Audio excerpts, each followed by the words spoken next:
আমরা আগামী দিনের জন্য ওয়েট করতেছি এবং আমাদের দাবি যদি আগামীকাল মেনে না হয় তাহলে আমরা যে আন্দোলন বা সংগ্রামে বর্তমানে আছি এর চেয়ে 3 গুণ শক্তি নিয়ে আমরা আবার রাজপথে নামবো।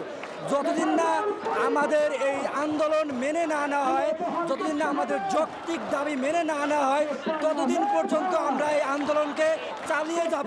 কারণ আমরা বিজয় চাই, আমরা এই রাস্তা থেকে হেরে যেতে চাই না। যতদিন আমাদের এই আন্দোলন মেনে না নেওয়া হবে ততদিন আমাদের সংগ্রাম চলবে। তবে কালকে যদি